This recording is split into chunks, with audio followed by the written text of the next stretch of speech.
I'm here today with Laura Huff Hileman, who is a dream worker. She offers a program called Fire by Night Dream Work. We've talked with you about leading some dream work groups.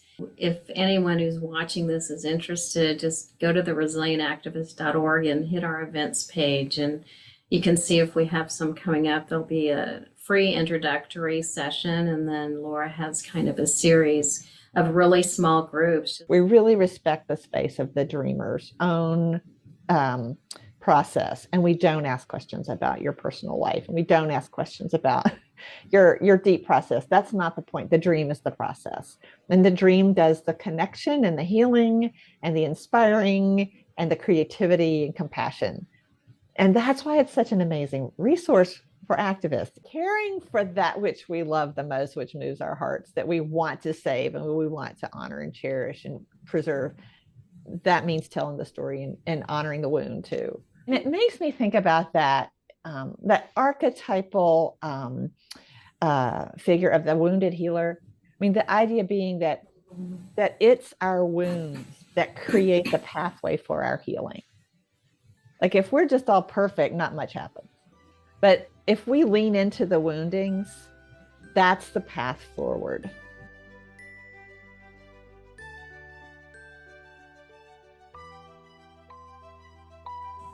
So for those of you who aren't aware of the origin story, since we're talking about superpowers, yeah, my superpower backstory really started in 2003 with my older son, Kevin, and his suicide. And he had been a deep environmental activist,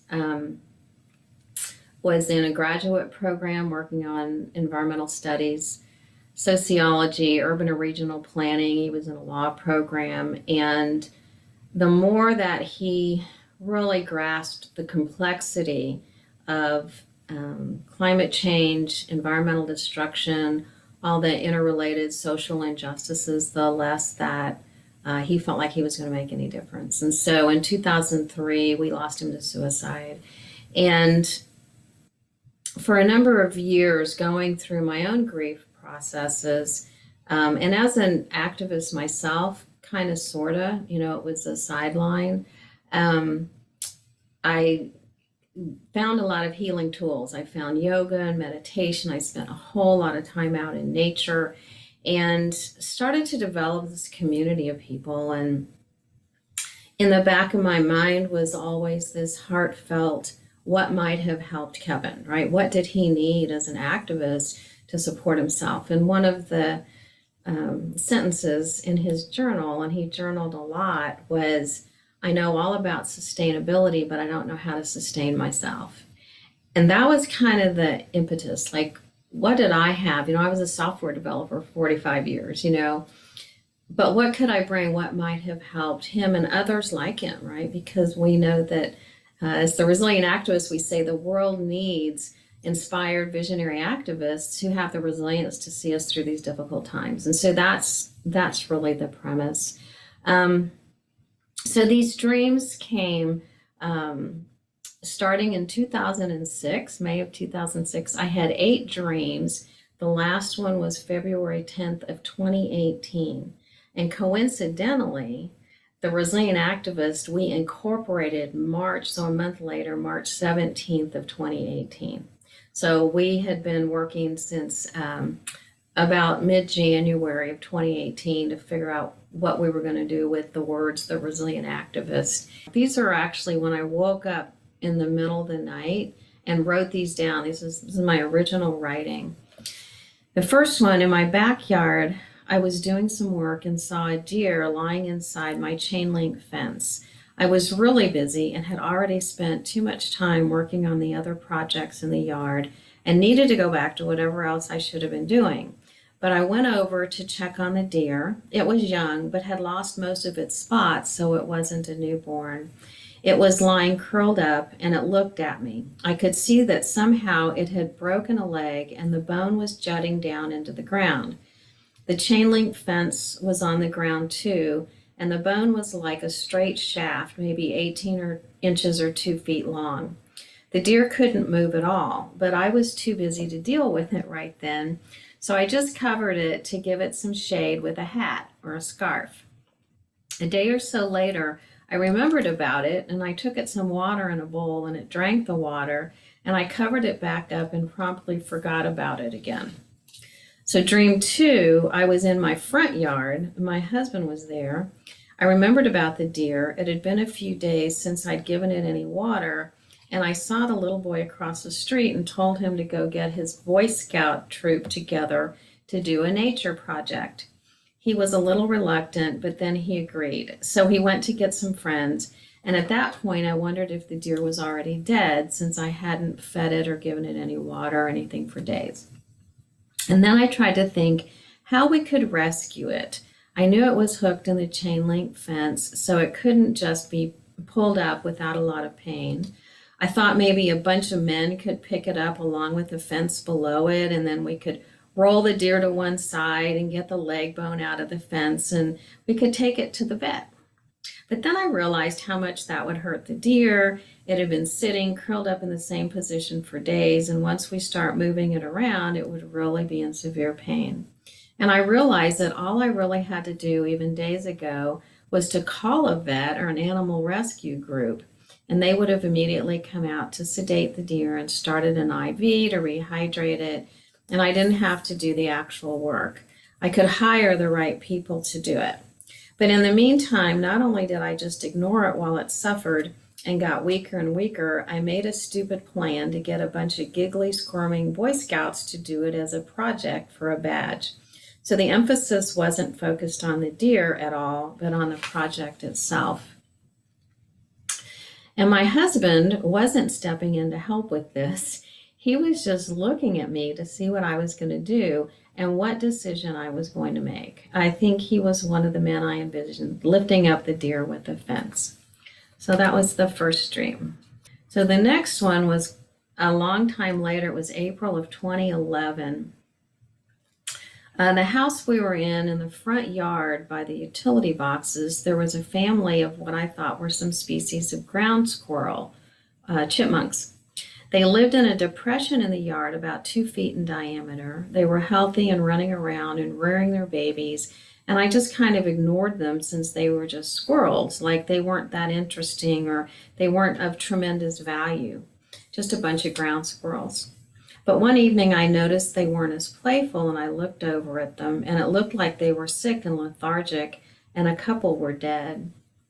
So this was the first time I'd looked closely at them. They were white and gray with black feet and black stripes near their eyes, and I realized they were black-footed ferrets. But I didn't realize this immediately. I was determined that they were squirrels and not very important. So I took a piece of plywood and put it over the depression so I couldn't see them. They were just going to die anyway, and they were just squirrels, and there was no point in my even doing anything. I felt a little sad, but nothing major, and just a twinge of compassion. I decided to cover them with the plywood because I didn't want our dog to eat one or pick one up, and because it seemed like they were poisoned, and I knew she would be poisoned if she messed around with them. So I put the plywood sheet on, and that's when I really looked at them and saw how long and sleek their bodies were and how unique their eyes were with the black stripes. And I didn't really notice a tail like a squirrel would have had a big bushy tail, and their ears were small and embedded in their head, and the cover was in place, and I turned and started to walk away when I realized how important they were. And it wasn't a rush of compassion or love or anything. It was more intellectual. They were an endangered species. Right here in my Stark home, in my fescued lawn, and they had been surviving just fine, but I couldn't figure out how. I didn't know what they ate or foraged for or anything before when they were healthy, and at the time I wasn't interested. They were just a family of squirrels living in my yard. But now that I knew they were endangered black-footed ferrets, it was like my ears and interest perked up, and I began to think how I needed and wanted to save them. I thought about taking them to our veterinarian and what kind of box to put them in, that I should take the dead ones too for testing. I worried the poison that they ate, if that's what was killing them, would be located where the dog could get to it, and whether they had some illness of sort, but I seemed more sure that they'd been poisoned. not quite the same reason as the ranchers in Kansas, because side note here, there's a whole lot of ranchers in Kansas that go kill the black-footed ferrets because it's the holes in the ground that they live in the ground are not great for cattle. But anyway, I felt there was a group of people who didn't want them around and who were finding ways to poison. And I woke up before I actually did anything to help them.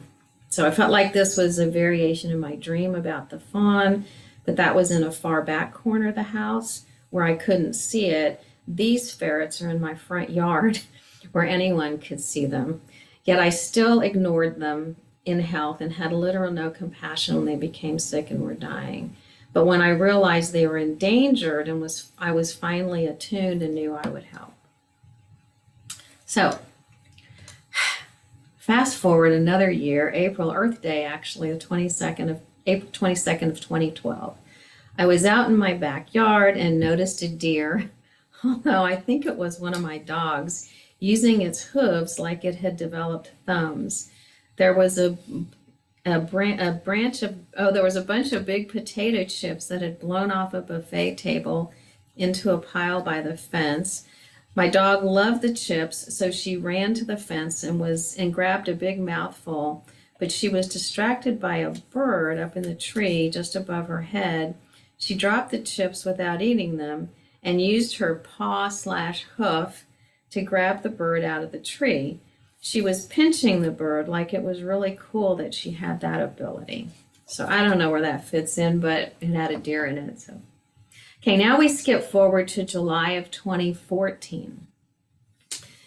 My house was full of snakes. I had portions of this dream the night before also.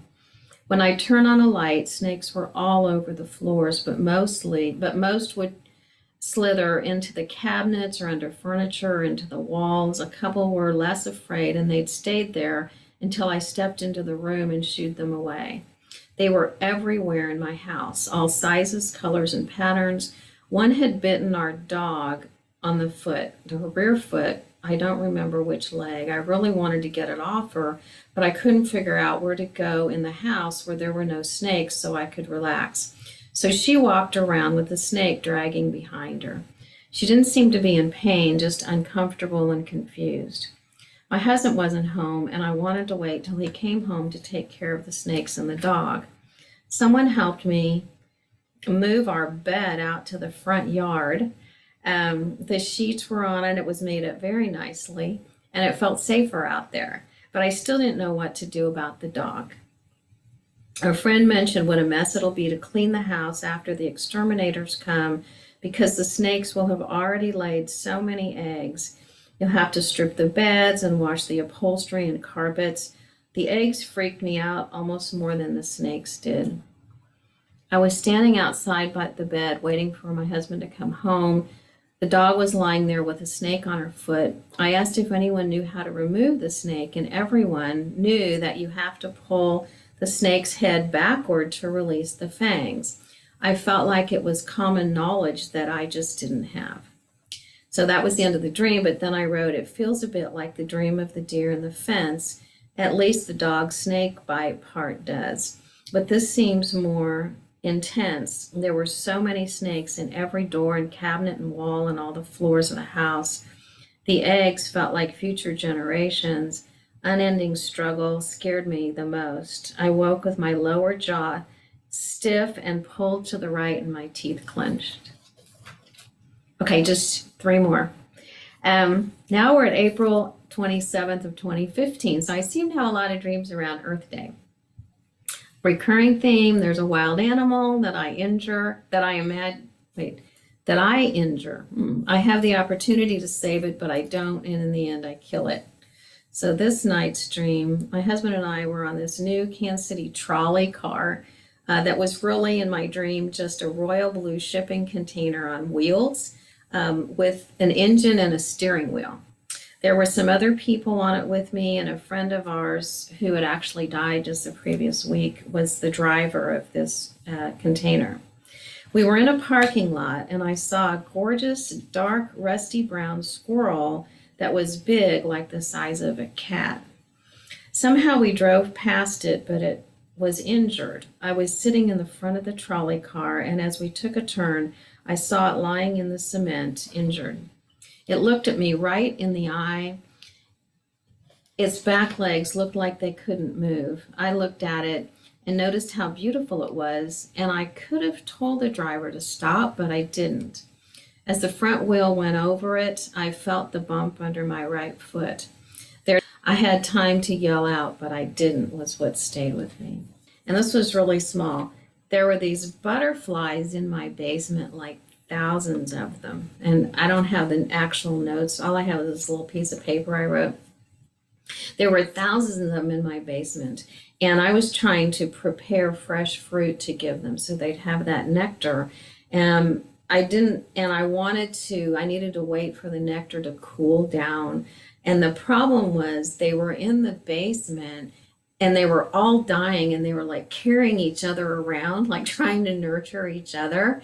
And I'm upstairs going, oh no, the nectar has to look like this and I have to wait for it to cool. And the dream was, don't wait to make the nectar and let it cool, just put the fruit down there. So that was a little weird one. So this is the last one. This is the one that just kind of blows my mind a little bit. This was February 10th of 2018. And again, the Resilient Activists group had started. We incorporated the next month. I was in a huge house with lots of rooms and hallways. I was walking around looking for the right door to go out that would lead us to the water. I found it first. It was out back, a glorious natural pond surrounded by huge boulders. It looked almost circular, the water did, with a narrow, beige, sandy beach all around.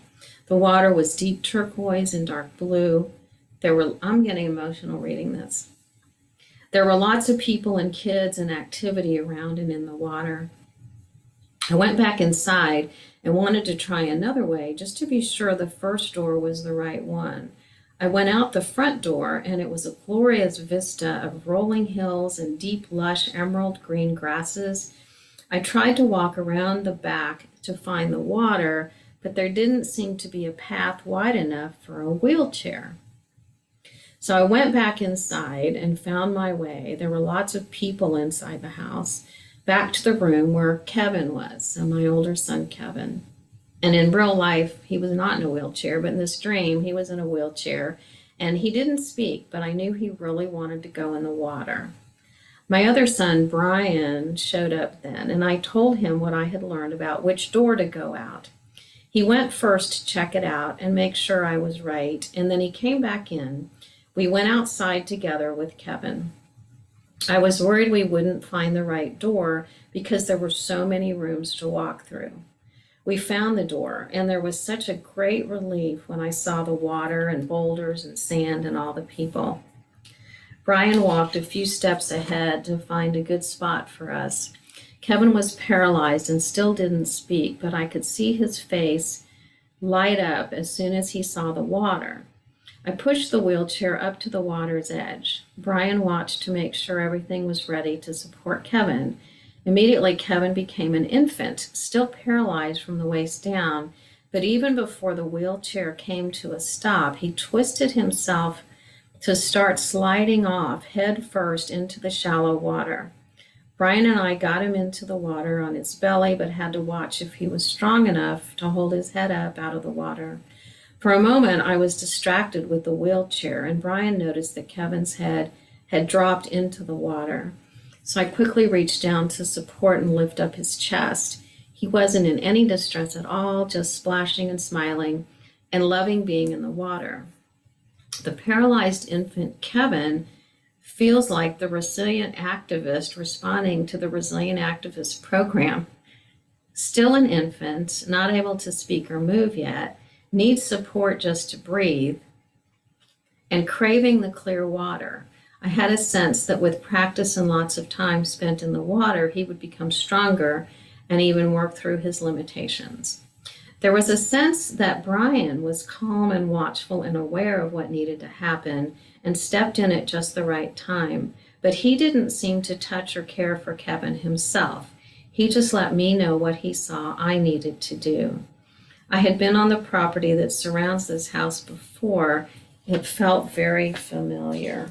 So the epilogue was a couple years later. I don't have the exact date, but a close friend of mine had opened a retreat center, and I need a little time away. This is after the Resilient Activist started, and I had been kind of a founding donor for this retreat center. It's a nonprofit, and had made donations to it, had been at the groundbreaking ceremony for the building and all that. And so this weekend that I was there, happened to be their, I forget how many years, 5-year, 10-year anniversary. Since I don't have the date. So the house was full, and they always lead a guided meditation before each meal. So we're sitting in this beautiful meditation hall and just in a really deep meditation. And my friend is talking during the meditation about gratitude he felt for, that this place came into being, and for the amazing people who've come to be there and spend time. And he gets us into a really deep meditation, and he starts talking about the very first weekend they opened, and they had a full house then. And after breakfast on Sunday, people went out to walk the trails, and pretty soon 2 women came running back to the house. That on the side of the trail was a deer, a fawn actually, a young deer with its legs stuck in the fence. And I come out of meditation, and I'm like, what? I was just like, well, that was so crazy. And it's dead, they say. They tell them it's dead. So they gather everybody up off the trails. They make everybody leave, pack up and go. And then he and his brother-in-law get a wagon and a shovel and whatever, and they go out to remove this deer. And as soon as they touched it, it opened its eyes. It wasn't dead. And they were able to figure out how to get its leg out of the fence. And then it just ran off, and it, stopped and looked back, and they could see that the one leg, was bleeding or something, but it seemed to be running okay. And he said they still see that deer. It's full grown, and they can tell which one it is because of the scars on the back. But it was just this, oh my God. Anyway, that's the end of the story.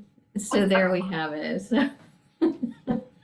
These dreams are so extraordinary. And yet we also know that this extraordinary gift is kind of what happens when we start paying attention to dreams. And they also show up in waking life as well, and in other people's waking life. But a few things, when I listen to dreams, one of the tools I use is I just put myself down into it. I'm dreaming it as you tell me.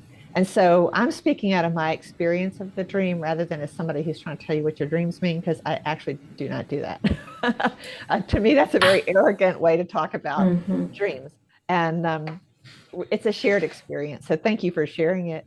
And I guess one theme that comes across that you've said, there's a wounded animal, something that is wild and beautiful.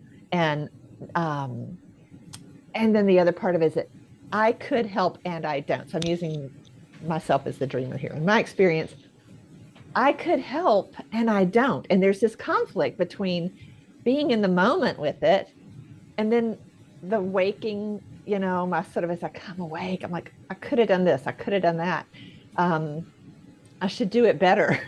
But in the dream, I think it's really important to grant myself some grace here, that inside the context of the dream, a lot of times the I in the dream, that's standing in for our habitual awareness, in our habitual perceptions and just ways of doing things. And I think when we're shifting into activism, one of the things we have to do is keep catching ourselves being the way that we always have been, and saying, the dream is showing me doing that thing that I don't want to do. And so in the dream, we have a chance to notice and then wake up and correct, or wake up and make another conscious decision. So there's incredible guidance and wisdom in that. And so the simple answers that keep coming up are, there's someone else. There are more people. There are people who know things I don't, and that is, it feels like such a part of organizing the resilient activists is to say, what are the parts I need to bring into this response that I'm trying to craft?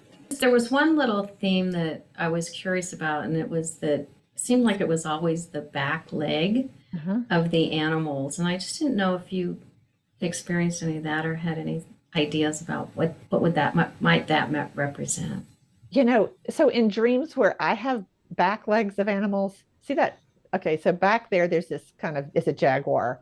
I usually get cougars, but they're springing with their haunches. And so with that back leg in my dreams, it's all about this generative power. It's this ability to make this giant leap, to leave one plane and move into something else, to go up or to go down or to go over, and to make a kind of movement forward that I couldn't make my plotting self, right? Mm-hmm. And so I'm looking at that part of the animal's injured, that part that really kind of fuels the power, fuels the movement.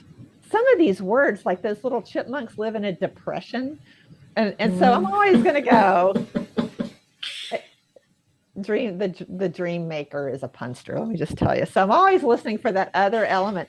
And it's when the chipmunks, when I'm trying to cover up the depression, that I notice that, whoa, they are Blackfoot ferrets. This is really something important I need to look at. In many of these dreams, the wild animal is looking you in the eye. And so when there's an eye-to-eye contact like that in a dream, this is about you. This is important. Whatever that part of ourself is that's represented by the wild animal, it's looking, saying, you're the one who's here to help. And I mean, they've stayed with you because of, and that, it when they're gazing at you. There's that eye-to-eye thing means, and I am you. I am that too. Remember, we've got that. One other thing that's a principle of dream work, one of several ways to look at things, is that everything in the dream is a part of the dreamer. And so when I am inside that dream, I go, the wild thing that's in trouble is also me. And it's the planet. And it's a kind of response to a crisis. And nothing is only one thing. But I'm taking care of myself by taking care of the animal, And so there's a personal level as well as the project that's coming along, the work that wants to be done, and the wild world that needs to be saved. We're all so connected, which is one reason that this is great work for groups, because your dream means so much to me. My dreams, it doesn't matter who's telling them. They're coming from this deep, like we've got this DNA in us, this sort of essential psycho-spiritual DNA. And it speaks in, symbols and metaphors and feelings. And that's how we connect. It's the best possible way to connect. And I was also looking at that difference between sort of wild and civilized. It comes up several times. So like in the house full of snakes, the wilderness has invaded my house. I hate that. I just don't want a house full of snakes. That's almost, to me, that's a nightmare. And then it's damaged my dog, so there's this conflict between the invasiveness of some sort of aspect of wildness and then the damage that it does to my kind of civilized. Dog is a great image of both, right? Both wild and tame, and it's very, very bound up with who we are. I mean, there's that identity that comes with the dog, and I noticed that it feels super personal because my jaw, like when you wake up, your jaw is. I mean, we had to pull the snake's head back, right? That's the remedy, and so I'm kind of feeling it somehow. My own fangs have been pulled out, and so I'm curious what the healing is for myself, and my own fangs have finally been released out of something. I don't know, but it feels like a healing has happened. There's been in a clearing in some way. And then there's the thing about the bump, feeling the bump of the trolley going over. Like, I didn't say, again, there's that theme of I didn't do it. And and it's so personal. It got me, feeling the bump and feeling that in the dream, a kind of guilt that is educating, right? It educates me, at least as a dreamer, to go, don't let this happen. Where's this, where do I do this thing that I keep hating in the dream? It shows me I've got this capacity, because we've got capacities for anything, all of us do. And I really don't want that. And so then in the butterfly thing, it's a lot gentler. It's like, just don't fuss around with the nectar, just get the fruit straight to them. Bring the, it's simpler than it feels in the dream. It's simpler. And so you do this great job of, after each dream, writing a little bit about like where that led you. So that's really helpful. Doing great dream work. So that finally you could get to this part where I just had to grin when you're talking about the house with all the rooms. And I'm like, oh, the house with all the rooms. That's a big dream. People have that dream, And it's like, yes, the infinite resources. I'm inside something so much bigger than myself that is situated in a kind of wilderness that's also, humans can live in this kind of wilderness. And that pond, okay, here's a little Jungian moment. So often in a dream, as we're trying to really work through something, it's all coming together. There's an image of the self. You can call it the self with a capital S. And it means that essential, true, authentic element of ourselves that just cannot ever be diminished. Nothing can squelch it forever. And so it often shows up as a mandala, or a perfect square with something either really super orderly and calming about it or something life-giving about it. And so this beautiful turquoise blue pond edged by the beach, into which, and there's that ancient archetypal healing motif, right? Of the sick or wounded entering the sacred pool. That's been going on forever.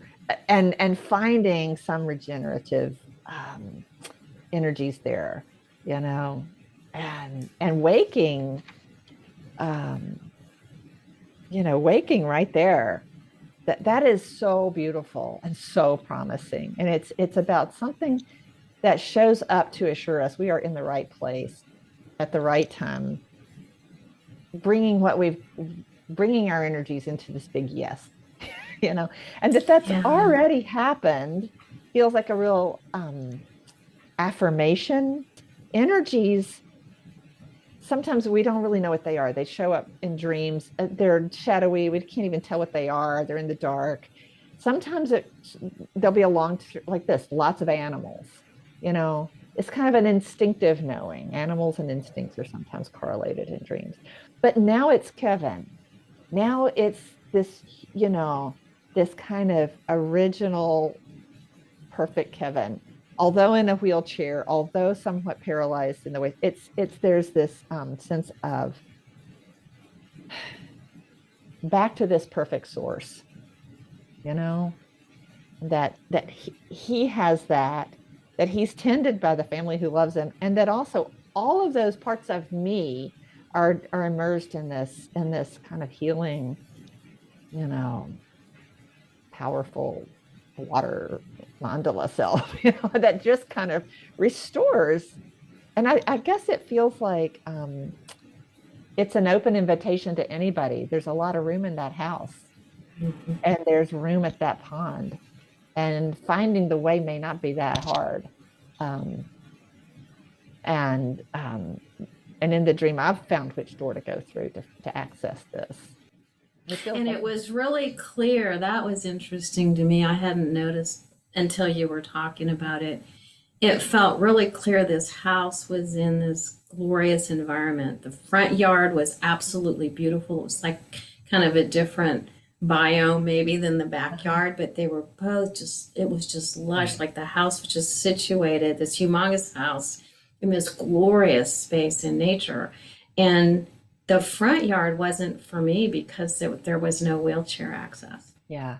I needed to get to the pond. I knew that. And I couldn't do it through the front door because I couldn't get a wheelchair through there. And so that plus all the doors that we could have gone through feels like there were so many different ways that maybe we could have tried to make some things happen, and maybe some worked and maybe some wouldn't, but we found that door. Like that was the first door I went through. Yeah. in the dream. The bit about the wheelchair and how the front yard was not going to work because you were very clear there had to be the wheelchair Yeah. access. Mm-hmm. And it makes me think about that archetypal figure of the wounded healer. I mean, the idea being that it's our wounds that create the pathway for our healing. Like if we're just all perfect, not much happens. But if we lean into the woundings, that's the path forward. And so following the path that the wheelchair can take is a beautiful image of that in my dream. That's what and it's always a collective process. It's not ever just for me and myself. It's always, something that brings in others. And I love too that house. I mean, again, there's that combination of civilization and wilderness, and there's sort of a just right blend. It feels like, at least in my experience of the dream, and that there's a vista. There's more, there's more that is not known, but that is wild. But this is that. I don't know. It's kind of enchanted in a way, maybe not in a fairy dust way, but in a sense of that deep enchantment, that deep mystery and magic that holds us. And we don't even know it, but here it is, and it's the time to see it. And I'm also aware that there are people, there are others there that are helpful too, and that it was a lot of people. Yeah. I mean, that really struck me, is how many people were in that house. Well, here we all are. Yeah, exactly. Yeah. So the other thing, I keep going back to the back leg. Yeah. And, there was something, so in the real life situation, and the fact that deer did have that scar and would always limp, like even however many years later, it had that scar and it would always limp. And, that kind of, for me, is that whole concept of being with grief and sorrow and despair and joy and hopefulness. And, there's a future. I can, there's a way to push off into whatever the next thing is and find that while you carry that scar. Yeah. And you carry it, and it can inform a lot about choices, right? And it should, like in all those dreams, that's all informing choices I could have made. And like you mentioned, the guilt, and I carry a lot of that guilt just as a human in the Western world, and and that's how we live. So yeah. I think the scar is a story to honor and remember, and not to get past her. I like in the dream, I just love the part about covering over the depression with the plywood,